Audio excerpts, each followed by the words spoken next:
And I don't think I'm the only poet who has poems, and then, not to just limit it to Hopkins, but let's say by accident you're about to give a reading and you're in somebody's house and you pick up a book and it's a poem of Hopkins or it's a book of Emily Dickinson, and you read one and you just feel like going in the bin, because that's poetry. What on earth am I doing? But we will continue. We have the unquestionable merit of being alive, all of us, so here's to that. So a new book came out, a new little book came out after The Quiet in the Quiet House, a little chapbook, because I'm lucky to have two publishers, and one Salmon for the full collections and one for the chapbooks, which I like very much. Economically, they can't be afforded anymore by most publishers, but if you think of Yeats and Eliot, all their books were little chapbooks. Anyway, I'll begin with a poem from this little book, and then I'll hop back and forth. A Walk by the Sea. Most of the poems in this book are quite short. Stroke, stroke goes the brush. The calligraphy forms a poem. The few words are in no way a walk by the sea. Any poem by Hopkins is a walk by the sea. Trench, right, the tide that ramps against the shore, does it. Write me a poem, says the emperor. You have just come back from a walk by the sea. I draw a picture of a pink rose. That is my walk by the sea, I tell him. Thank you, he says. I was hoping for that. Now I can imagine.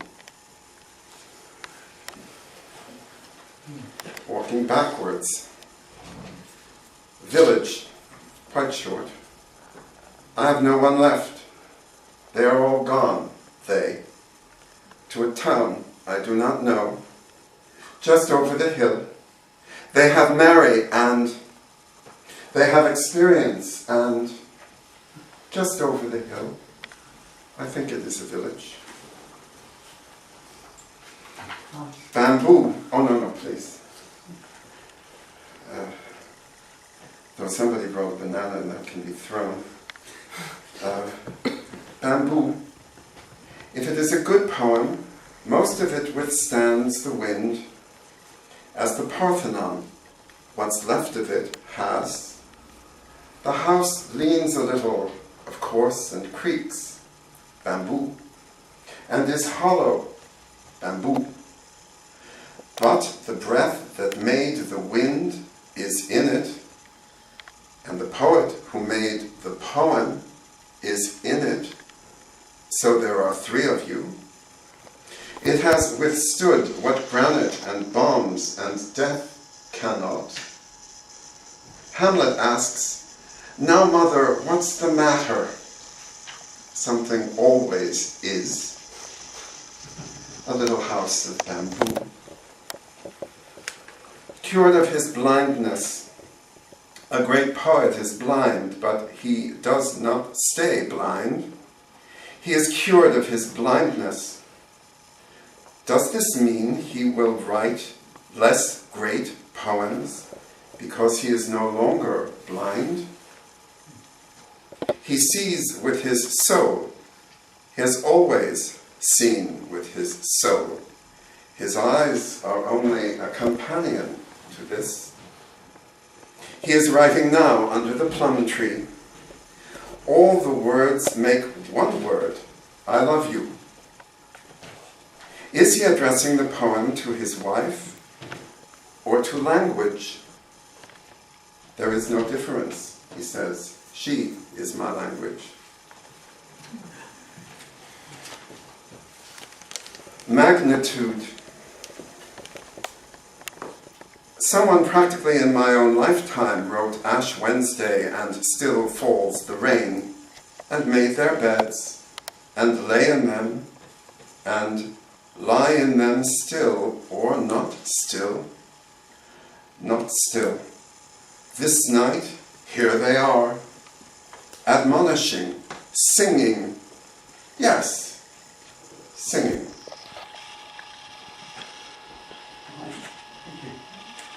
The Bell Maker for Paul T. Dillon. Mold, cast, tin, brass, tone, gold, poured, clapper, hinge, yoke, pivot, chain, hung, the empty, capped, full, thick, dull, almost ape, but bell shape, the Bell Maker. Another cone done, another rope hung, for the brain to watch swing forth, for the heart to pull. Hawk. The golden circle waits for me, the golden tetrahedron pulls me up, the golden shock of blue convexes me, the air inverts. The glass window, my mother said, exists, not a mirror, a window, and it opens. The golden spirals fall away, and what you think cannot be receives me. I have had enough of your rotten politics, rotten churches, rotten lungs. I see you below, worshipping the silver mouse for which you swooped. I see you below, gnawing your own foot off. I am forgetting what you claimed was your name, and what you claimed is mine, which is well, because I have cried enough over you, my cousin.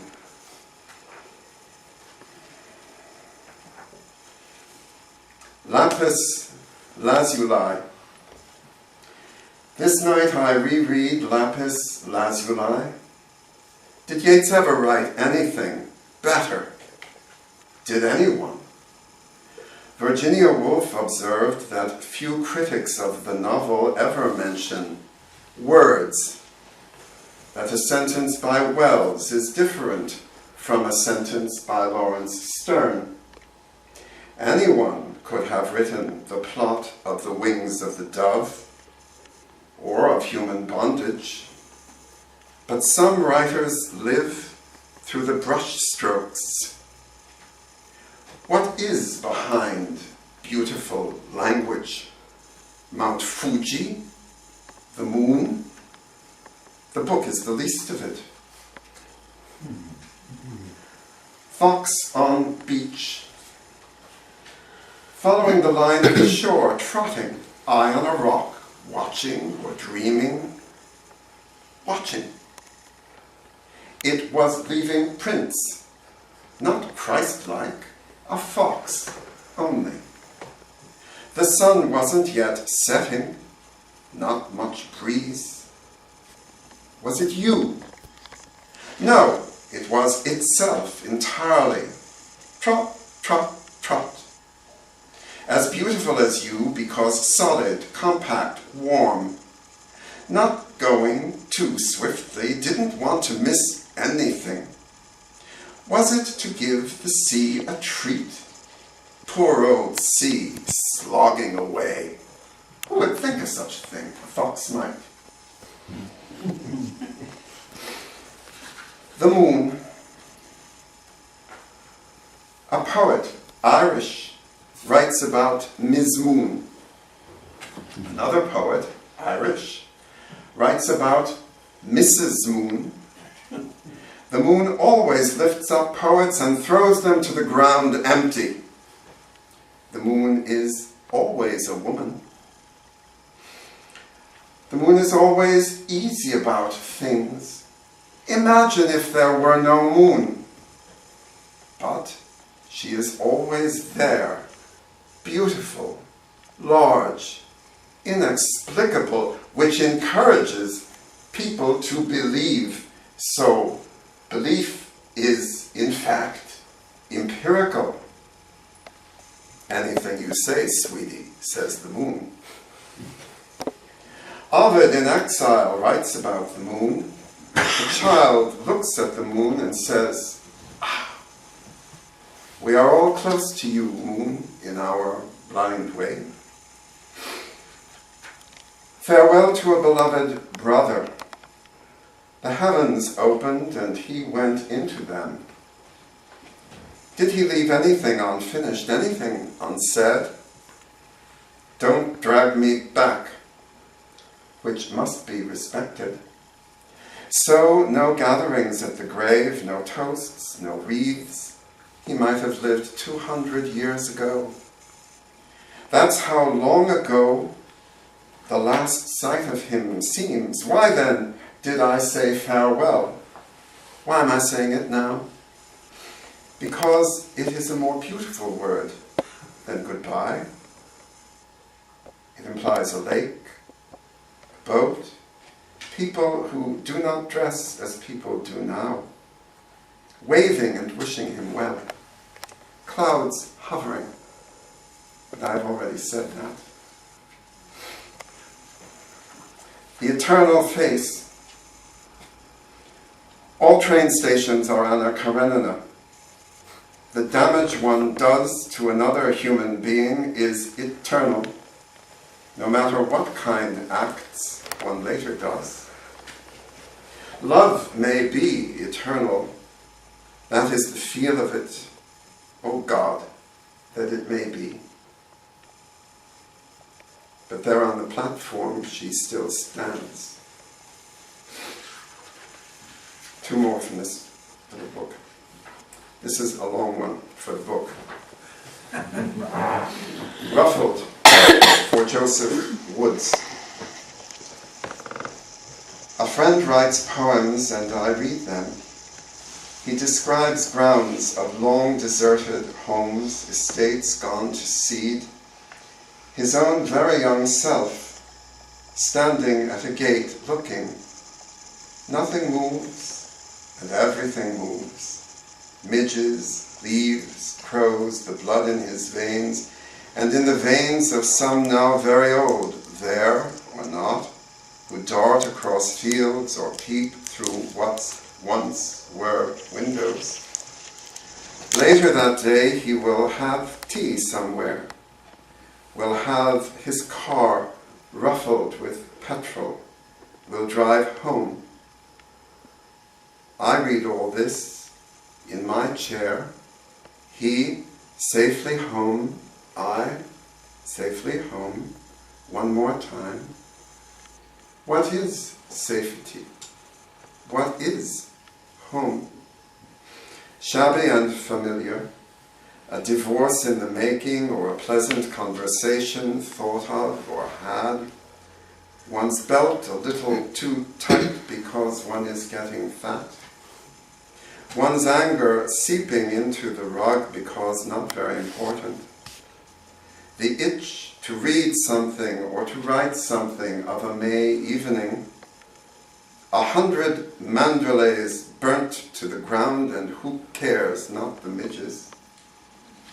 The movement forward of things because things move forward, these are what remain in the graveyard of Glendalough, in its ruined tower, not ruined for the blackbirds who live there, in its posh hotel where Raymond Navarro once stayed, in the dull red sun which sets again over hills that in Ireland one calls mountains, in memory which drags everything along with it, not over time, which no one can love, but over places.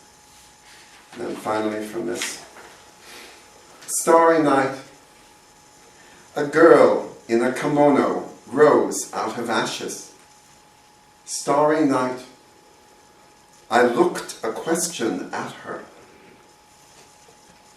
Someone thought me up. Someone thought you up, that's all.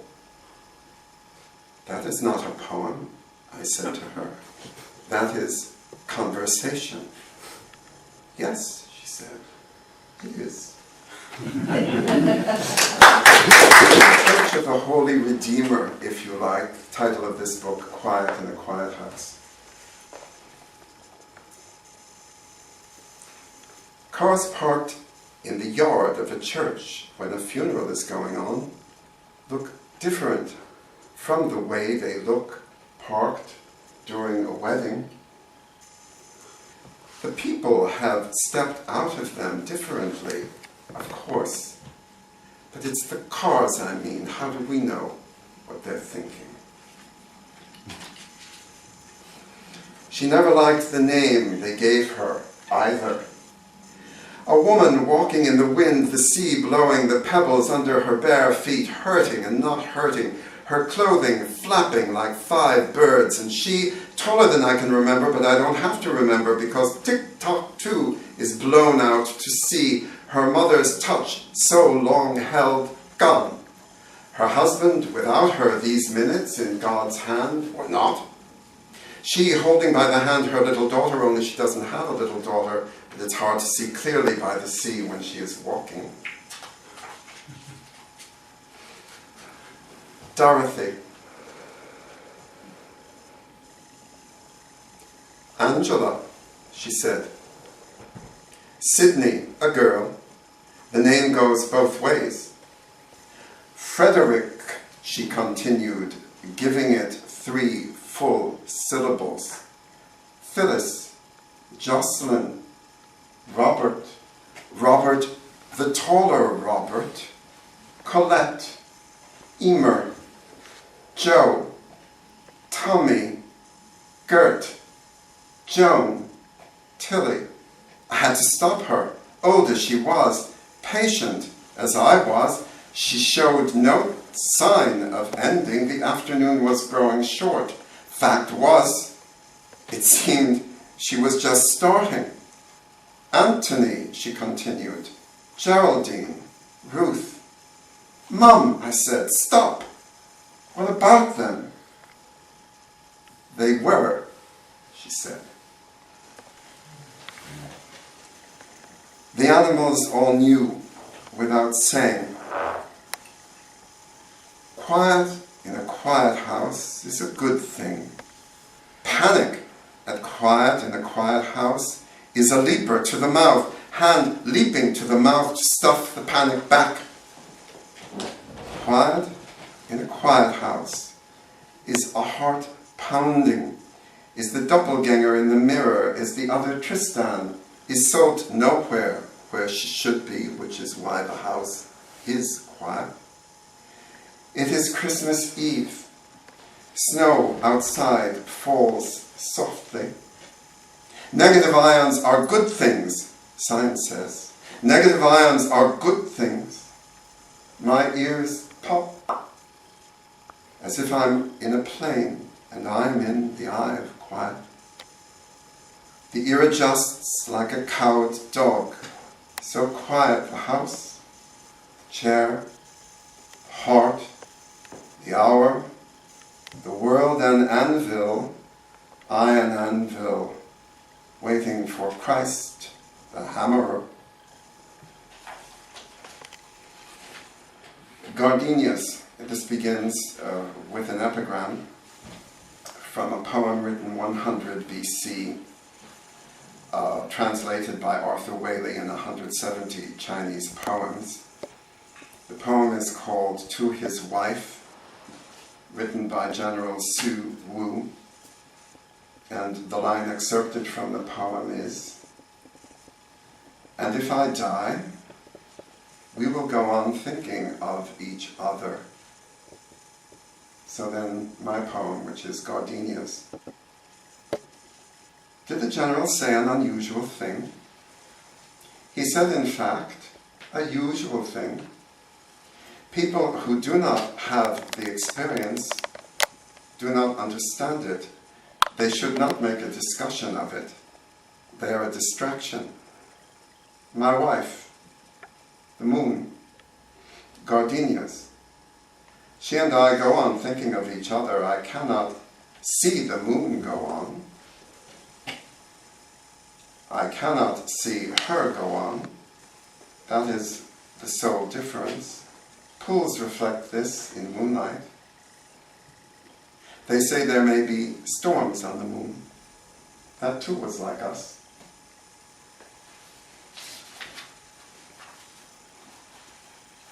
Book of Luke. a physician is writing.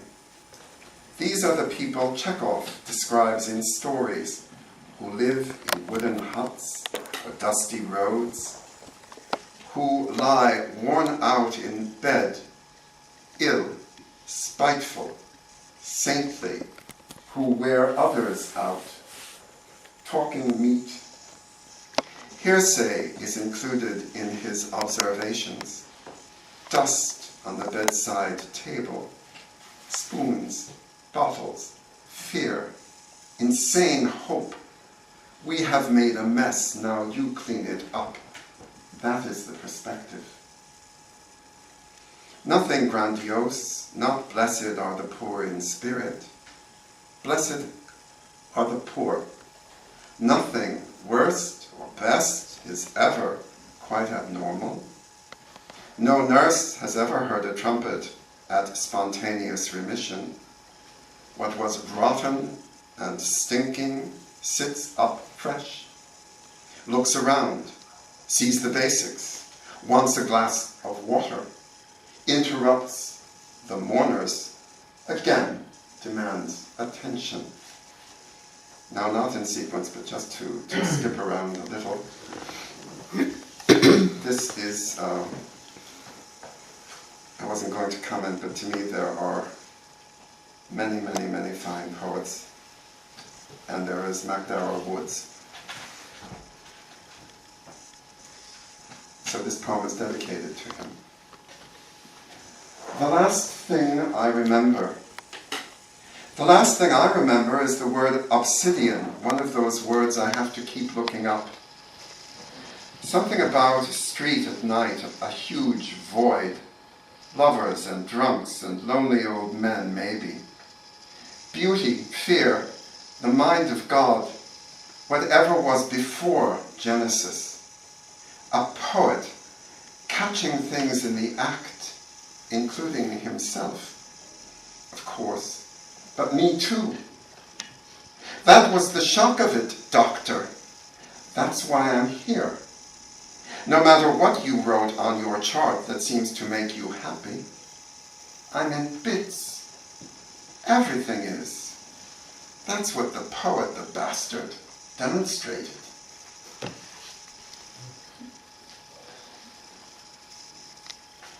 To another poet who to me is Ireland's hope, Joseph Woods. Winged words. I'm standing on the deck of a tanker with Joseph Conrad.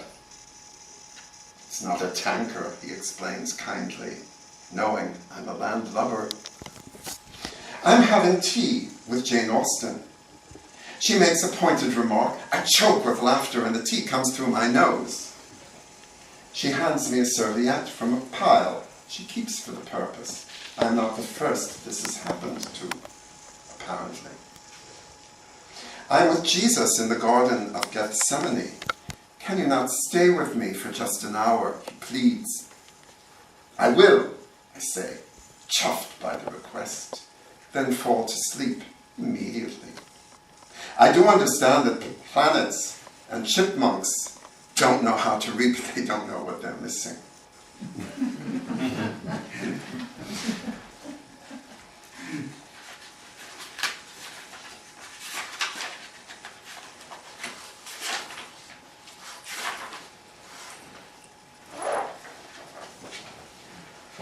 On no longer being ill, a prayer of gratitude. That I knew love once, through no fault of my own. That grace is unmerited favor. That one sees best in fluctuations. Abraham and Sarah, visited by three angels. No God, no three angels. No God, any wave of the sea. That El Greco painted the view of Toledo. That Wanda Landowska recorded the Goldberg variations. That when I was 8 and read in the tabloids the Duchess of Windsor's memoirs, I thought the title she gave it was The Heart Has Its Raisins. That we live in an age of marbles. Now I think there's 5 minutes. So I'd like to close with 3 poems that were to close the book. And then my mentor died. So actually I'll just read the poem that was to close the book. And then my publisher agreed that we could lengthen the book. So it was to end this way. Woman entering house in Providence, Rhode Island. She pauses, her dog at her side. There's the step, there's the door, there's sunshine at her back and deep shade. Sometimes she just does this, pauses. Sometimes she just stops, the dog too, faithful friend. Professor Jane once said, and a few of us remember him kindly, that in French medieval art, or was it Egyptian, a dog represented the soul sometimes, or sometimes faithful friend. She pauses. If she goes in, her life will re-begin. If she goes in, she will be in. Someone, not her, will be she. Everyone will be fooled again. It is her house, they say, but she knows better. Not polite to barge in, but there's the step, there's the door, it has to be done. It's like eating a small cake. Courage. She enters, her dog at her side, sunshine at her back and deep shade. Then this poem came, and there's time to read it, and one more, and that will be it. Quiet morning for Sears or Jane. Your hand holding a coffee cup. Your face on every occasion. Your way of saying hello, ditto, goodbye. Verbs would ruin it. You were the verb. Today the man who got me to write poetry died. I hadn't seen him for 40 years. His Spencer classes were packed to the rafters. People used to bring their friends along. Encouragement. Any parent can do the same. But there is no such thing as any parent. Rather, the unique, particular, flawed, cracked, sentient, one hopes sympathetic being, and of the face, of the hand, of the look, and sometimes of the word, language. My mind goes to where it sometimes lives. Has anyone since written anything of the magnitude of David Copperfield or Middlemarch? I don't think so. Then there is Proust and Henry James, the 10,000 rooms of the human psyche, the epic of getting through an hour, the stop-motion film of the opening of a flower. Getting through even the next second has all the characteristics of a road accident. Mercy and pity are not the name of a law firm. They are quite what they are when come upon. And finally, no abiding cities. It's a diptych. No abiding cities. I think of Arthur Waley this terrible morning. His Po Chu E, his Genji. The limpidity, the beauty that he found in the English language, which had been there all the time.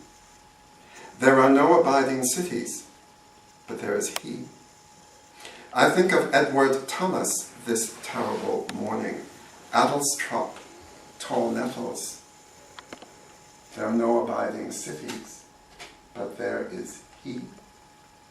Fine poems are always 1,000 years old, or 2,000. How old is a stream?